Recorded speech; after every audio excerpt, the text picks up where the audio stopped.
আমাদের সঙ্গে উপস্থিত আছেন, ছিলেন, আছেন, থাকবেন।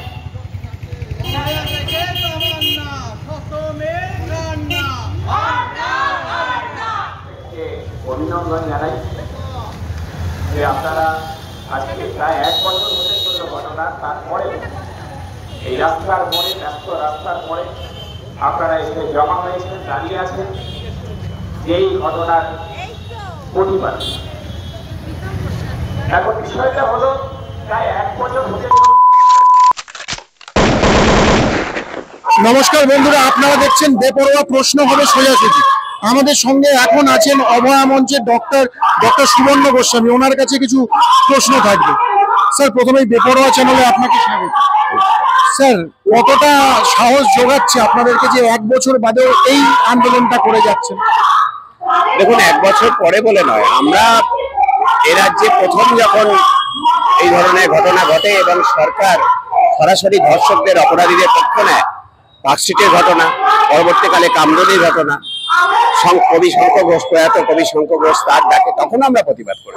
ফলে এমন নয় যে হচ্ছে আমরা আমাদের একটা মেডিকেল কলেজে একজন চিকিৎসক ধর্ষিতা হয়েছেন বলেই প্রথম আমরা রাস্তায় নেমেছি, তা নয়। দ্বিতীয়ত হচ্ছে যে এত মানুষ আমাদের সঙ্গে নেমেছেন, যেটা অতীতে আমরা পাইনি। তার কারণ হচ্ছে মানুষের দেওয়ালে পিঠ থেকে গেছে। পিঠ থেকে যে গেছিল, মানুষ প্রথম দিকে একটু ভয় পেয়ে কুকড়েছিল। মানুষ এখন ভয় পেয়ে হচ্ছে যে দেওয়ালে পিঠ থেকে গেলে মানুষ দেওয়াল ধরেই ঘুরে দাঁড়ায়। সেই জন্য দেওয়াল ধরেই মানুষ ঘুরে দাঁড়িয়েছে। মানুষ পথে নেমেছেন যে সমস্ত ভয় কাটিয়ে, এবং তারা আমাদের সঙ্গে থেকেছেন, তারাই আমাদের অভয় দিচ্ছেন, বলছেন যে আপনারা হচ্ছে যে আমরা সঙ্গে আছি, আপনারা এই লড়াই ছাড়বেন না।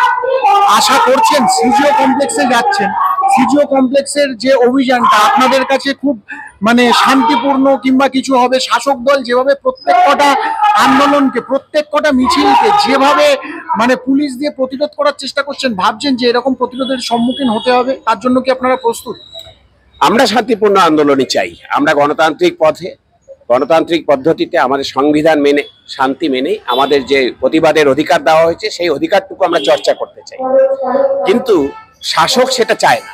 আমাদের আন্দোলন শান্তিপূর্ণ তারা থাকতে দেয় না, আমাদের উপরে বল প্রয়োগ করে, অকারণে তারা বল প্রয়োগ করে।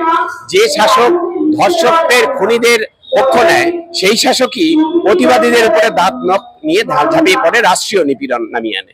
ফলে হচ্ছে যে যদি অশান্তি কিছু হয়, সেটা শাসকের দায়িত্ব, প্রশাসনের দায়িত্ব। আমাদের অশান্তি পাকানোর কোনো পরিকল্পনা। আমি গত 21শে জুলাই গিয়ে প্রশ্ন করেছিলাম সবার কাছে যে আপনারা আশা রাখছেন যে অভয়ার বিচার পাবেন? আমাকে কটাক্ষ করা হয়েছিল যে কেন এই প্রশ্নটা সেই সময় করছি, কারণ 21শে জুলাই শহীদ দিবস বলে। ঘটনা হচ্ছে যে আশা রাখছেন এই বিচার পাবেন? দেখুন, আমাদের দেশের বিচার ব্যবস্থা দীর্ঘসূত্রী, আমাদের দেশের অনেক সমস্যা আছে, কিন্তু এই মুহূর্তে যারা কেন্দ্রে এবং রাজ্যে যারা শাসন চালাচ্ছেন, তারা হচ্ছে চূড়ান্ত পিতৃতান্ত্রিক আদর্শ মতাদর্শ নিয়ে চলে, এবং হচ্ছে যে একটা ধান্দার লুট, তারা ধান্দার পুঁজিবাদ, যেটাকে আমরা বলি কোনি ক্যাপিটালিজম, তারা হচ্ছে লুট করতে চায় বলে তারা নারীকে দমিয়ে রাখতে চায়, ধর্ষণ করে, শ্লীলতাহানি করে তারা দমিয়ে রাখতে চায়। ফলে এইটা যতদিন এই শাসক থাকবে, ততদিন আপনি এই ধরনের কোনো অপরাধের কোনো বিচার সম্ভব নয়। এইটা সবাই আমরা মানুষ বুঝতে পেরে গেছি।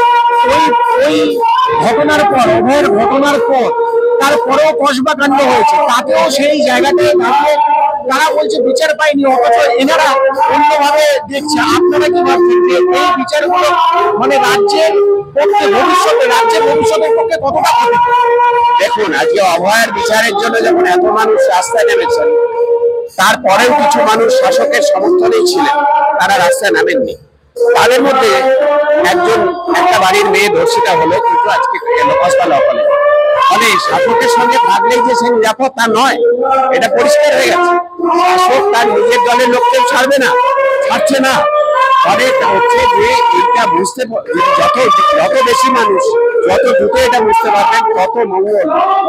এই শাসকের অধীনে কেউ নিরাপদ নয়, এই কথাটা বুঝতে হবে।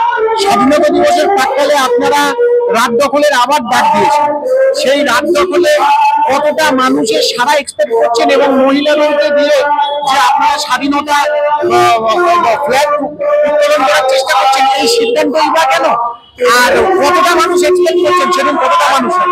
মহিলাদের দিয়ে এই স্বাধীনতার তেরঙ্গা পতাকা উত্তোলন আমাদের নতুন কিছু নয়। আমরা মাতঙ্গিনী হাজরার দেশের মানুষ, যিনি ব্রিটিশের গুলি খেয়েও তেরঙ্গা পতাকাটাকে যুদ্ধে তুলে রেখেছিলেন, হাত ছাড়া করেন। এই মাতঙ্গিনী হাজরার দেশে, বিপিলতা উদ্দেদারের দেশে, বেগম রোকেয়ার দেশে নারীরা ধর্ষিত হবে, এই জিনিস চলতে পারে না। আমার মাটি আমার মা ধর্ষকদের হবে না। সেই জন্যই নারীদের স্বাধীনতা, সেটাকে ঊর্ধ্বে তুলে ধরবার জন্যই হচ্ছে 14ই আগস্ট আবার রাত জাগরণ, এবং 14ই আগস্ট রাত 12টা পেরোলেই 15ই আগস্ট পড়ে যাবে।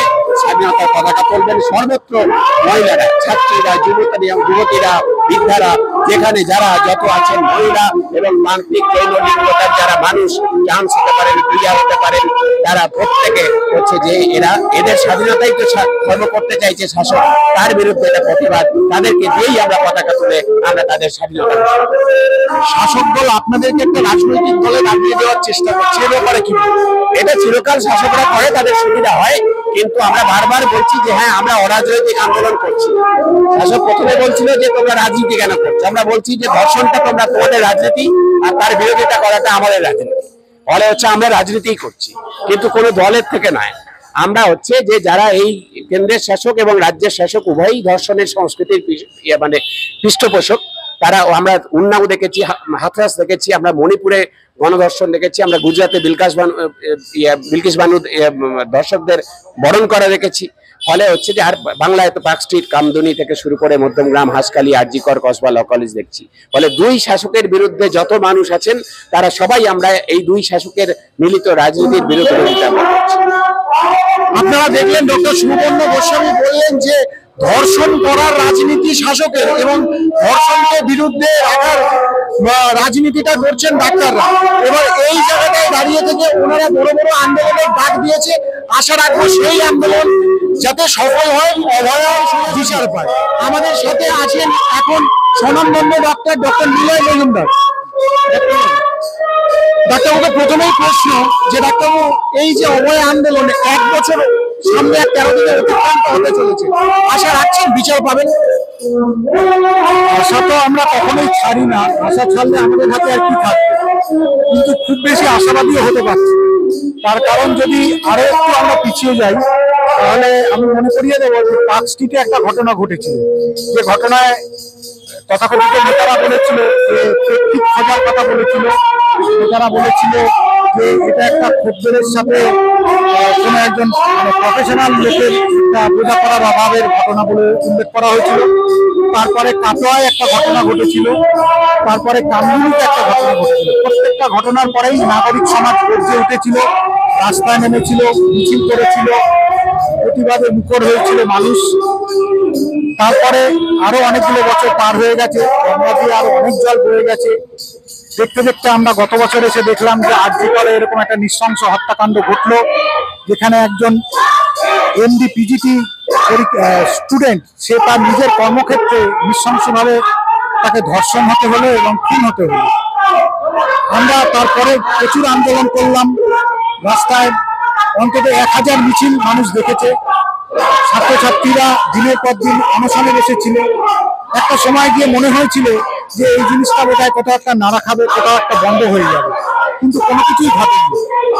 গত মাসেই আমরা দেখলাম যে ল কলেজে একটা স্টুডেন্টকে একই রকম ভাবে ধর্ষণের শিকার হতে। তার মানে ধর্ষণ, খুন, এই ধরনের ঘটনাগুলো এবং মানুষের উপর থ্রেট কালচার, এই ঘটনাগুলো কোনোটাই বন্ধ হচ্ছে না। তাতে নাগরিক সমাজ যতই আন্দোলন করি, আমরা যতই মিছিল করি, যতই মিটিং করি, যতই স্লোগান দিই, অতএব আমাদেরকে এমন একটা কিছু রাস্তা ভাবতে হবে যেটা মিছিল এবং স্লোগান, এই ধরনের নাগরিক প্রতিবাদের বাইরে গিয়ে এমন একটা কিছু করতে হবে যাতে মূল রোগটাকে অপসারণ করতে পারে। মানে কারোর যদি মাথা ব্যথা হয় তাহলে তাকে একটা মাথা যন্ত্রণার ওষুধ দিলাম, পেটে ব্যথা হলে পেটে যন্ত্রণার ওষুধ দিলাম, সেইটা দিয়ে মূল চিকিৎসাটা হচ্ছে না। সমাজ থেকে এই রোগটাকে দূর করতে গেলে এটাকে মূলোচ্ছেদ করতে হবে, রোগের প্রকৃত চিকিৎসা করতে হবে। সেইটার জন্য আমাদেরকে সবাইকে ভাবতে হবে। এই নাগরিক আন্দোলনকে আমি কিছুটা বলে মনে করছি, কিন্তু এটা সবটা নয়, এর বাইরে কিছু একটা আমাদেরকে ভাবতে হবে, সমূলে উৎপাদন করতে হবে এই অন্যায়। স্যার, আপনার এই বক্তব্যের মধ্যে শোনা গেল 3বার নাগরিক আন্দোলন, কিন্তু শাসক দল বলতে চাইছে আপনারা রাজনৈতিক আন্দোলন করছেন, এ বিষয়ে কি বলবেন? দেখুন, যখন কোনো আন্দোলন হচ্ছে, কোনো ঘটনা ঘটছে, সেই ঘটনার প্রেক্ষিতে শাসক দলের বিরুদ্ধেই তো আন্দোলনগুলো উঠছে। এবার শাসক দল তো নিজেকে বাঁচাবার জন্য তার যে যুক্তি, সেই যুক্তিগুলো অবতারণা করবে, সেটাকে গুরুত্ব দিচ্ছি না। আমি শাসক বিরোধী কোনো দলকেই কোনো গুরুত্ব দিচ্ছি না। আমি চাই সমাজ থেকে এই অন্যায় দূরীভূত হোক। সমাজ থেকে এই অন্যায় দূরীভূত হতে গেলে যেটা করতে হবে, আমাদেরকে সেটাই করতে হবে। আগামী দিন সিজিও কমপ্লেক্সে আপনারা অভিযানের ডাক দিয়েছেন, ডাক্তার সমাজ অভয় মঞ্চ থেকে সিজিও কমপ্লেক্সে ডাক দিয়েছে, সেই সিজিও কমপ্লেক্সের যে অভিযানটা আপনারা মনে করছেন শান্তিপূর্ণ হবে? দেখুন, নাগরিক সমাজ তার আন্দোলনের একটা সীমাবদ্ধতা আছে। সে কখনোই সেই আন্দোলনকে সেই ধ্বংসাত্মক জায়গায় নিয়ে যেতে পারে না। কিন্তু নাগরিকের হাতে, নাগরিক এবং মানুষের হাতে যেটা আছে, সেই অস্ত্রটাকে তাকে প্রয়োগ করতে হবে। এই কাণ্ডগুলোর পিছনে যদি ঠান্ডা মাথায় ভাবা যায় যে একটা ব্যবস্থাপনা কাজ করছে, সেই ব্যবস্থাপনাটাকে সমূলে উৎপাদন করতে হবে।